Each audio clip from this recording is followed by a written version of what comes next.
Magandang remate yan to. Joshua Pascual. Umangat si Joshua Pascual. Andyan na si Mervin Corpus. Malayo si Mervin Corpus. Uransa Ian dito. Umangat dito si Ian.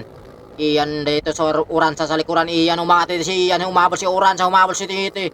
Humabol naman ito si Mervin Corpus. Uransa humahabol. Wala nakita. Humahabol ito si Ian. Ito grabe. Sagad. Umaabutan pa kayo dito ni Mervin.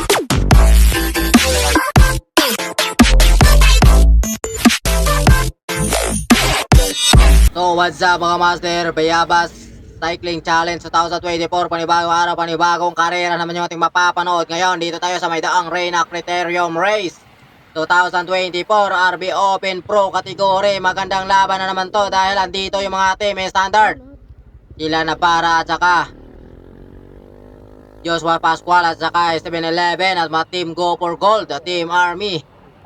So magagandang abangan na naman to dahil dito yung mga team Victoria Sports. Shoutout dito sa mga idol natin. So meron tayong tatlong breakaway kaagad dito.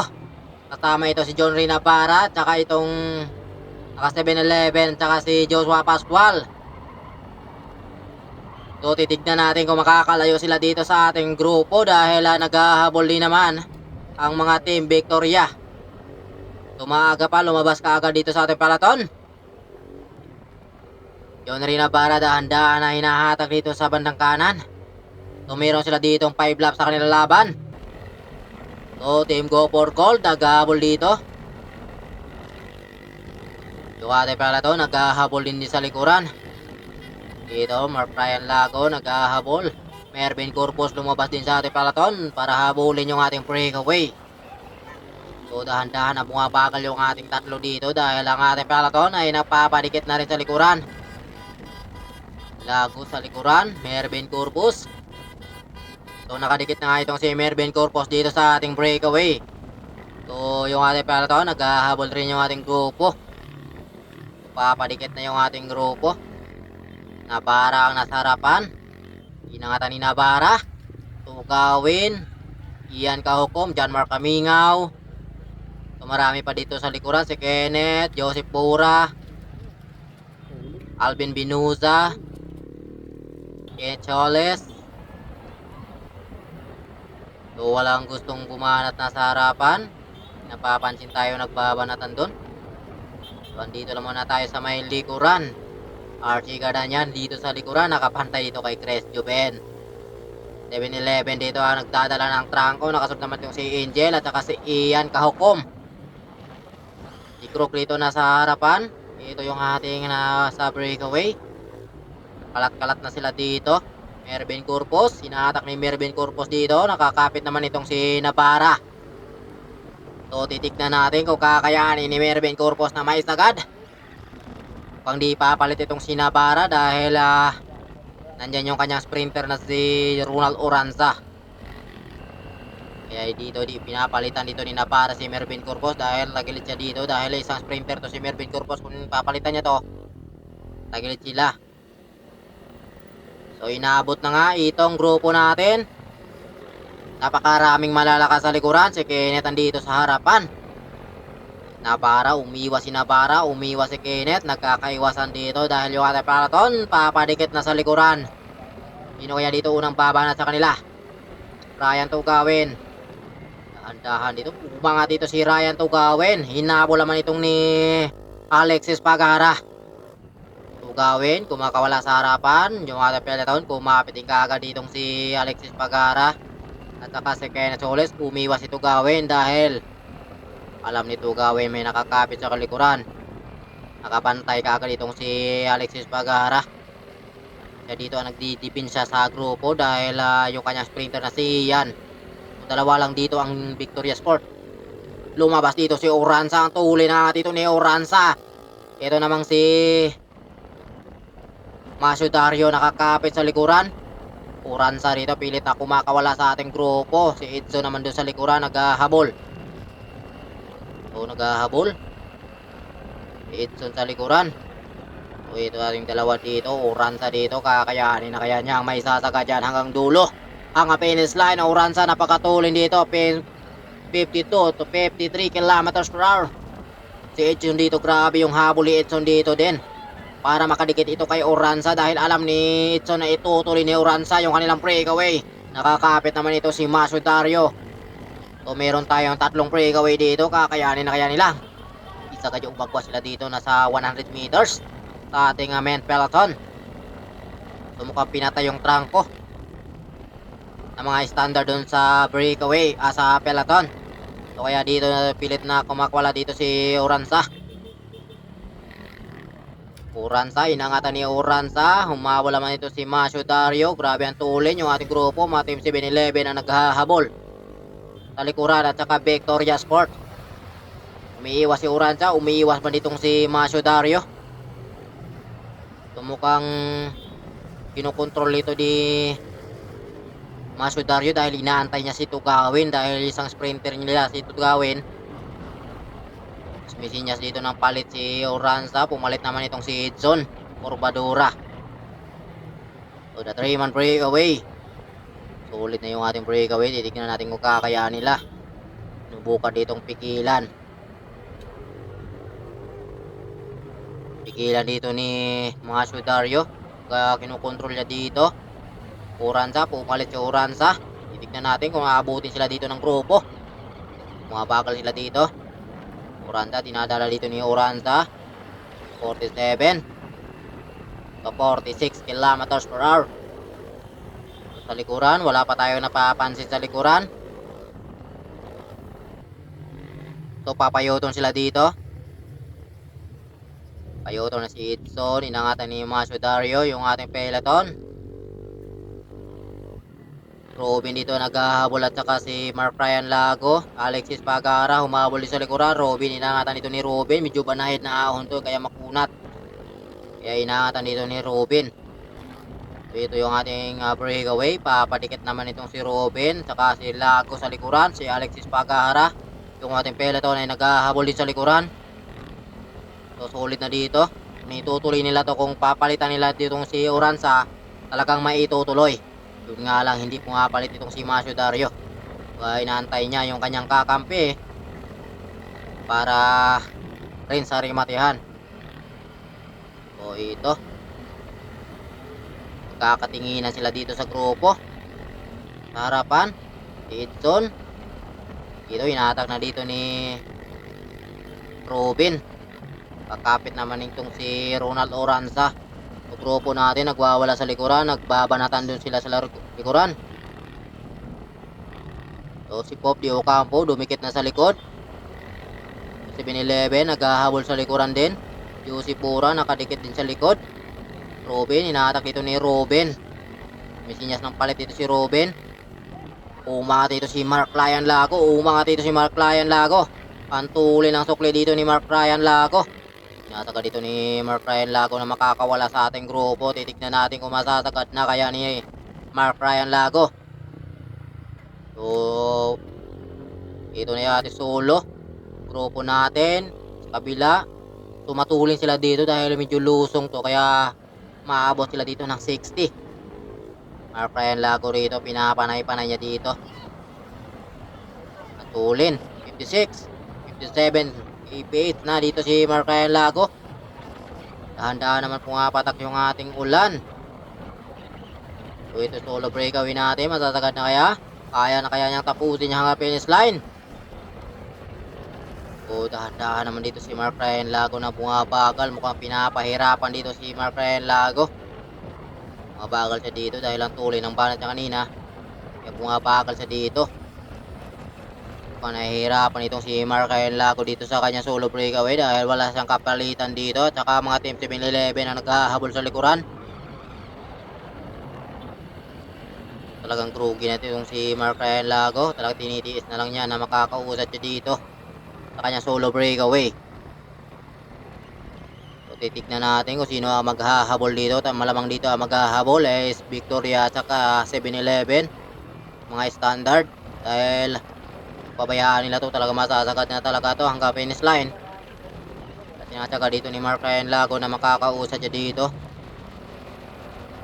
Bumabagal siya dito. 42 na lang yung kanyang takbo dito sa kanyang solo breakaway. Meron tayong naghahabol, isang army, Alvin Binusa. Lumabas din sa ating peloton. para tulungan ito si Mark Ryan Lago, pero yung ating peloton na hinatak dito ni Pop Di Ocampo yung ating grupo para maidikit dun sa ating dalawang breakaway. John Paul Morales, di natin nakikita lumalabas dito si John Paul Morales. Alvin Binuta hinatak na dito, nakadikit na itong si Joseph Bora. So meron tayong the 3-man breakaway. Alvin Binusa rito, bumuka dito si Alvin Binusa, pumalit naman itong si Joseph Bora, the 3-man breakaway natin. So may naghahabol na standard sa likuran. Si George O'Connor naghabol, lumabas sa ating peloton dahil wala silang tao dito sa harapan dahil kailangan niya rito sumabit kung maitutuloy. Kaya nila dito George O'Connor dahan-dahan na bungad, hinatak ni George O'Connor. 4-man breakaway na natin, kasama itong si Alvin Binusa at saka Mark Ryan Lago at saka Joseph Bora. Pinabagalan dito ni Joseph Bora para dumikit yung peloton dahil nandun si Tugawin. Hinatak ni George O'Connor, di talaga pumapayag dito si George O'Connor. Hinatak ni George yung kanilang breakaway para may tutuloy, pero si Joseph Bora dito din inaagaw talaga ng trangko dito ni Joseph Bora para dumikit doon si Ryan Tugawin. Bumabagal sila dito dahil kinukontrol ito ni Joseph Bora. Joseph Bora kumakawala, hinabol ni George O'Connor. George O'Connor humaboling kagad dito kaya kumakawala itong si Joseph Bora. Kakaaway sila dito sa kanilang breakaway. Pang-aabutin sila dito ng grupo dahil nagbabantayan dahil kinukontrol ito ni Joseph Bora. Alvin Binusad, Ryan Laguan dito. Bumabagal sila dito yung ating peloton. Nandiyan na sa likuran, hinatak ng mga Team 7-Eleven yung ating grupo. So inabot na nga yung ating breakaway. 7-Eleven nasa harapan, hinatak, nakadipinsa naman itong si Alexis Pagara. So dalawa dito yung Victoria. Maraming 7-Eleven at maraming standard dito. Angel, umangat dito si Angel sa kanan, hinabol naman ito ni Alexis Pagara ang tuloy ng labas dito ni Angel. Talaga sinasagad dito ni Angel. Sinasagad niya dito. Kakapit naman itong si Alexis Pagara. Lahat ng bumaba na dito ay talaga chinecheck dito ni Alexis Pagara para maluwalang makakawala. Alexis Pagara, pinalitan niya itong si Angel. Mukhang hindi man lang pinagpapabisan ito si Alexis Pagara ng Team Victoria Sports. Bumuka si Alexis, pumalit naman itong si Angel, yung ating peloton. Nandyan na sa likuran, mga Team 7-Eleven ang naghahabol sa likuran. So umagwat sila dito mga 50 meters sa ating main peloton. Angel talaga dito, sinatsaga niya rin dito na hatakin para umagwat sila sa ating grupo. Tignan natin kung makakagwat sila dito. So papa-U-turn. Alexis Pagara nagre-recover dahil yung ating peloton nandyan na sa likuran, nagwawala na yung ating grupo sa likuran. Pascual kumakawala, tinuloy dito ni Alexis dahil alam ni Alexis na umagwas siya kaya tinuloy niya dito. Kakawala na kaya si Alexis dito sa kamay ng mga team standard. Navarra, lumabas din si Navarra. Kasama naman itong si Joshua Pascual, dalawang climber dito nagbabantayan. Navarra, inatak ni Navarra. So tatlo yung ating chicken group. Alexis Pagara, inabutan na nga ito si Alexis. RC Cadanya sa likuran. So grupo natin, mga 7-Eleven din ang dadala ng trako sa ating main peloton. Mukhang aabutin. Pascual. Bumuka si Pascual, inatak ni Alexis. RC Cadanya at saka si Navarra sa likuran, nakakapit din.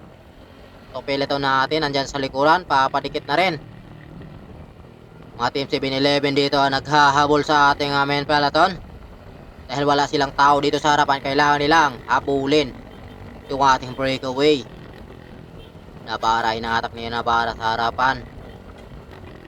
Habol si Tugawin sa likuran. Dahan-dahan napapadikit si Tugawin. Lumusot dito sa bandang kanan si Tugawin. Ang tuli ng angat dito ni Tugawin. Walang nag-react dahil pagod yung ating grupo. Kakahabol Tugawin dito, kumakawala dito si Tugawin. Titignan natin kung kakayanin ni Tugawin na may sasagad yan. Antulin na dito si Tugawin. Grabe yung counter dito ni Tugawin sa ating breakaway kanina. Pagkadikit ay sumukli si Tugawin. Ito talaga yung magandang diskarte pagdating sa karera. Pagdikit mo sa breakaway, kaya pag kailangan suklian mo, kailangan ituloy mo rin dahil mahirap din yan. Mabigat-bigat yung maintain mo dito para makakawala ka talaga sa grupo. 7-11, Macaledo hinatak ni Macaledo. Hinata ni Macaledo dito. At saka si Alexis Pagara sa likuran, grabe yung habol din. Tugawin dito talaga, tinatsaga dito ni Tugawin. Mukhang nahihirapan dito si Tugawin na ituloy dahil yung ating dalawa rito nakakapit dito, si Ronald Nakita at saka si Alexis Pagara. Hindi natuloy na Tugawin. John Mark Kamingaw sa likuran, nagwawala din si John Mark. So nagkakaiwasan sila dito. Alexis Pagara nandito sa harapan, sinundan ni Tugawin. Ronald Nakita sa likuran ng Team Go for Gold, nagkakaiwasan sila dito. Mukhang ayaw ituloy dito ni Alexis Pagara dahil isang sprinter sa likuran. Tinuloy na Tugawin dito, kumapit naman to si John Mark Kamingaw. Grabing dipinsahan nila dito. Lahat ng bumabanat dito ay si Alexis Pagara talaga dito ang nakabakod. Pinipigilan ni Alexis Pagara na makakawala dito si Tugawin at saka si John Mark Kamingaw. So ito, rimatihan na to, going to finish line. Navarra nasa harapan, natak ni Navarra. Standard na dito sa harapan, Navarra, inatak Joshua Pascual. Nagagawa na sila dito ng pwesto. John Paul Morales, dahan-dahan na dito si John Paul Morales. Chris Juben, dahan umangat dito si Chris Juben. Grabe yung angat dito ni Chris Juben, gigil na gigil dito si Chris Juben. Grabe yung piga dito ni Chris Juben ng Team Army, pinipiga niya dito ang tulin ng piga dito ni Chris Juben. Masasagad na kaya hanggang finish line ni Chris Juben dito. Grabe na yung piga dito ni Chris Juben, pero 7-11 sa likuran, hinatak yung ating peloton. Hindi tinuloy ni Chris Juben dahil yung ating peloton hinatak ng mga Team 7-11. Bumuka si Chris Juben, hindi na natis. Ito si Krog na sa harapan. Magandang rimatihan to, wala tayong breakaway. Rimatihan na lang yung ating grupo. 7-11 dito umatak. Joshua Pascual nakadikit din sa likuran. Inangatan dito ni John Mark Kamingaw. O magandang rimatihan to. Joshua Pascual, umangat si Joshua Pascual. Andyan na si Mervin Corpos, malayo si Mervin Corpos. Uransa Ian dito, umangat dito si Ian. Ian dito sa Uransa sa likuran. Ian umangat dito si Ian, humabol si Uransa, humabol si Titi. Humabol naman ito si Mervin Corpos. Uransa humahabol, wala nakita, humahabol ito si Ian. Ito grabe sagad, umaabutan pa kayo dito ni Mervin Corpos. Di na naabutan ni Mervin Corpos. Ito si Ian ng Victoria Sports. Pangalawa itong si Mervin Corpos at saka isang Go for Gold. At saka si Ronald Uransa. Grabe si Ian. Ang tuli ng rimate ni Ian dito. Inunahan ang angatan dito ni Ian. Mukhang sinagad dito ni Ian. Si Maso Dario sa likuran mukhang hindi man lang umapit dito sa kanilang rimatihan. Lamang talaga yung mga sprinter dito pagdating sa rimatihan. Uransa rito pilit na humahabol pa rin dito kay Ian. Pero si Ian dito dahan-dahan na umagwat. Pero si Mervin Corpos sa likuran pilit din na naghahabol. Nahirapan din dito si Mervin Corpos dahil malayo yung kanyang galing sa likod si Mervin Corpos. Pagdating dito talaga umagwat talaga si Ian.